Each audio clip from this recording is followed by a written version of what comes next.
Hello everyone, it's Shane Kanto, your Wasteland reviewer, and it's two classic reviews this week, as not only did I get to see the producers this week, but I also got to see A League of Their Own for the Hollywood summer nights over at Princeton Garden Theater.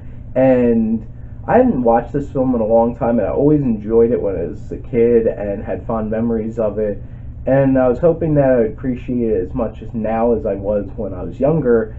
And the great thing is that I appreciate it for a lot of different things, I think, than when I was a kid. And rewatching this, so Penny Marshall really tells a great story and tells it in a very effective way for the most part, and I'll talk about that a little bit. But throughout this film, you really get a sense of this story, its impact, and how this story is affecting all of these women, and you really feel how much this means to everybody, even when they don't want you to know.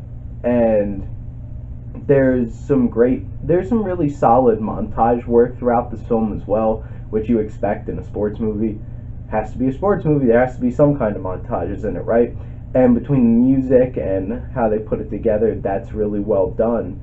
And there's some really good tension throughout some of the scenes in this film, and you expect some kind of tension, but very powerful dramatic tension you wouldn't expect a whole lot in like a sports movie, which this film kind of transcends that genre of like, this is a sports movie, because this is also a really big film talking about women and finding their place in a time where it's like women were just supposed to be in the kitchen and stuff like that, and all these women waiting for their husbands to get back from the war. The writers were Lowell Gans and Babalu Mendel, and they wrote some great characters. The characters in this really sell this film from top to bottom, from our lead character through all the supporting ladies on the baseball team, and then all the random supporting characters you get, from the guy who runs the baseball team to the scout to Tom Hanks himself. And one thing that I really appreciated that I kind of forgot about with this film is how funny this is. There's so many characters in this film that have such an amazing sense of humor, whether it's sassy or sarcastic or physical or reactionary or dirty. There's a lot more dirty jokes in this.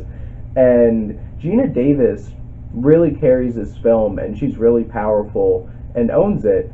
And the interesting thing is that she towers over the rest of the players on the team, because Gina Davis is quite a tall woman, and that kind of translates on the screen well, because she's the one that's carrying this team and is the standout, and she sticks out, and she really has some screen presence throughout this and really has some great emotional moments. Tom Hanks must have had so much fun filming this. He was so hilarious, so great, and of course Tom Hanks could handle the more emotional moments, and he did. And it was very easy that this could have just been a joke role, but he does have those moments. Then you have John Lovitz, who is the joke role, and literally all of his lines are basically snappy dialogue, and I wonder how much of it was improv. The one part is like, honey, this isn't how it works.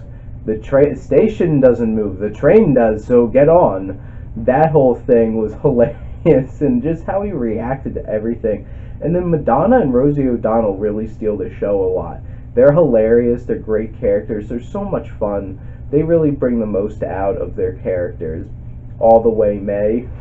And Hans Zimmer, I was shocked this was a Hans Zimmer score. There wasn't any but Hans Zimmer does a really good job with this score in this film and really fitting the period. And if you really think about it, it's quite bombastic for this kind of like a big band kind of sound. And it's just like, I guess it does sound like a Hans Zimmer score. My issues are, I wasn't a huge fan of the cinematography by Miroslav Ondrasek. It looks really cheesy at moments, and it kind of looks like this could have been shot like a Hallmark movie at moments, and I didn't appreciate that. And I understand this was made in the early 90s, but there's some other films from the early 90s that look a lot better than this. And it's all that sheeny, glossy obnoxiousness. and it really affects the bookends of this film, which I think are really awkward. I'm not a huge fan of.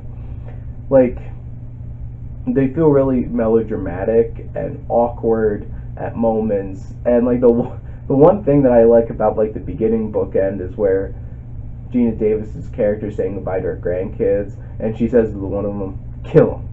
And just like that was great. The delivery was perfect. And my biggest problem with this, watching this again, was the younger sister, played by Lori Petty, and I found her just annoying. I didn't I didn't feel the growth, and what change in character you did feel is that she got more and more selfish, and then her ego got stroked. She never got her comeuppance, but then she somehow still turns out to be fine and everything's okay. And I'm just like, I didn't really buy that. And like, I understand her getting out of the shadow of her sister and everything, but usually it's like, if you want to feel for somebody, it's like they should be the one that gets to come up, like they get to come out on top in the end, is the ones that really struggle and go through it. And like, I don't really sympathize with her. I thought she was really annoying, actually. But overall, I still really, really love this film.